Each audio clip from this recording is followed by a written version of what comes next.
on the end of his desk. It's been there now for 3 years. Every week he gives that Twinkie a little squeeze. And it's still just as soft and fresh as the day he bought it 3 years ago. No mold is growing in it, no bacteria in it, nothing's in it. Now, if a self-respecting bacteria or mold will not eat that Twinkie, why the heck would we want to do that? Penny will tell you, I do these fun experiments. We go to the Santa Barbara Farmers Market and I buy a thing of strawberries, and then I go to Costco the same day and buy their, big thing of strawberries. And we put them side by side in the refrigerator. In a couple days, all the strawberries from the farmers market are just covered with mold. 3 weeks later, the Costco strawberries are looking fresh as the day I bought them. They've shrunk a little bit, but they are pristine. That's really scary. The mold's having a great time with the good stuff. I grew up in Omaha, Nebraska, and my best friend's father was president of Nebraska Consolidated Mills, which is now ConAgra. And we'd go over to his house in the afternoon, and his mother made great chocolate chip cookies. I didn't really like chocolate chip cookies. I eat the dough. Anybody eat the dough? Sure. So one day he came home early, and I'm sitting there eating the dough. He says, "Don't eat that stuff. It's full of bugs." I said, "What are you talking about? Full of bugs? I've never seen any bugs in there." He says, "Well, that's because in white flour, the eggs are there, but they can't grow because there's nothing in white flour that they can grow on." Wait a minute.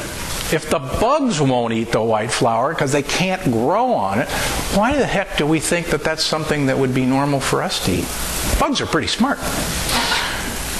The more the original ingredient was altered, the more lethal it becomes. I don't have anything really against a whole grain of oats, or even a steel cut oat where it's cut in half.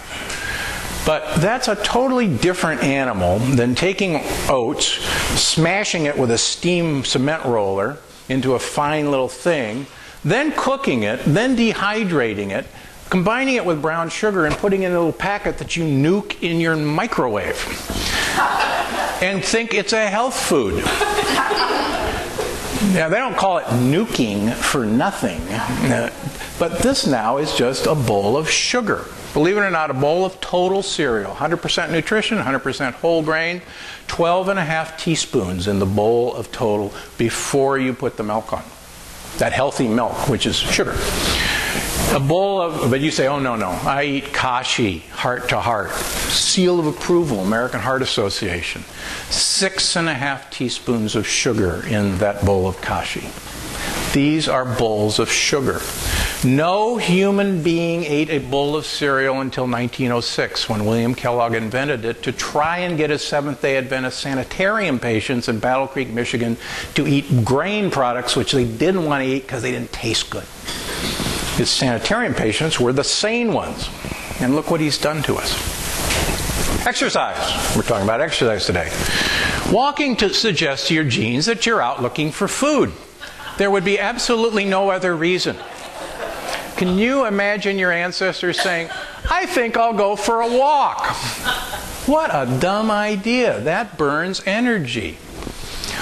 Intense, prolonged exercise suggests that you are failing as a successful transporter of your genes to the next galaxy, which is your kids.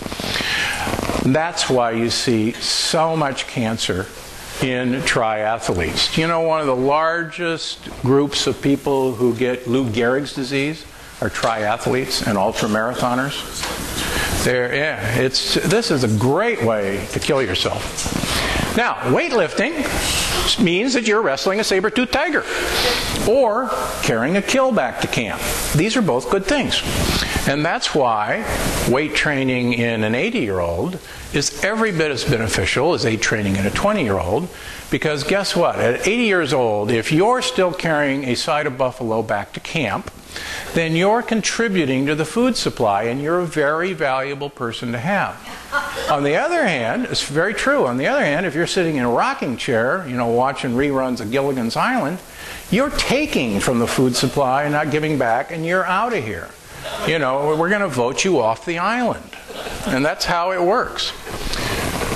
This is a really easy way to think about weight loss and why it's not very successful for a lot of people. Every pound of cells in your body eats 10 calories a day to stay alive. That's all it eats.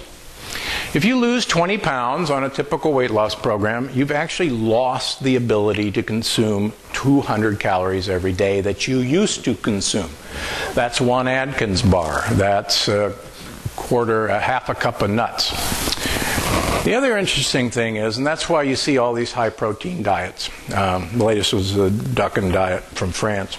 Protein is a very inefficient fuel source. 30% of protein is burned up as heat.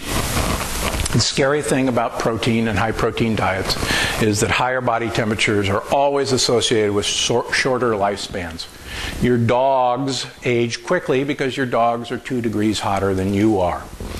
All my super old people that I see run temperatures of 96, 95 degrees consistently. They are fuel-efficient Toyota Priuses. They are not Hummers.